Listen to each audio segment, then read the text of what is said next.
Nel secondo trimestre del 2021 l'economia del Veneto è cresciuta del 20% rispetto allo stesso periodo dell'anno precedente, un balzo che ha permesso di recuperare circa i 2/3 della caduta della prima metà del 2020, una performance superiore alla media nazionale.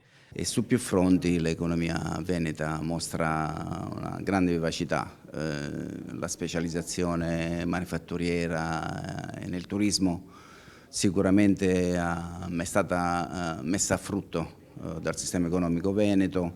Le esportazioni hanno avuto un forte incremento nel primo semestre, la manifattura è tornata ai livelli addirittura superiori al 2019. Il rilancio è anche e soprattutto collegato alla ripresa dell'economia mondiale. Nei primi 6 mesi del 2021 le esportazioni regionali hanno superato i livelli pre-pandemici, così come, secondo il sondaggio annuale della Banca d'Italia, il fatturato delle imprese industriali è significativamente salito rispetto al 2019, l'anno prima del coronavirus. Noi abbiamo un settore proprio di specializzazione regionale che è la meccanica, che ad esempio ha sopravanzato di gran lunga i livelli del 2019, ma anche il comparto del legno, del mobile, il comparto dei prodotti elettronici. Questo sono comparti che hanno sopravanzato i livelli del 2019. Ciò non toglie che all'orizzonte rimangano diverse ombre.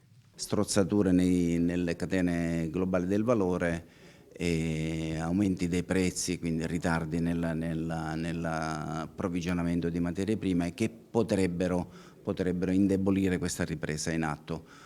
Non ultimo le incertezze sull'evoluzione della pandemia. Una spinta ulteriore all'economia dovrebbe comunque arrivare non solo dal nostro PNRR, ma anche dai piani di rilancio degli altri paesi. Dato negativo invece sull'occupazione, il Veneto ha la maggiore perdita di posti di lavoro del nord Italia.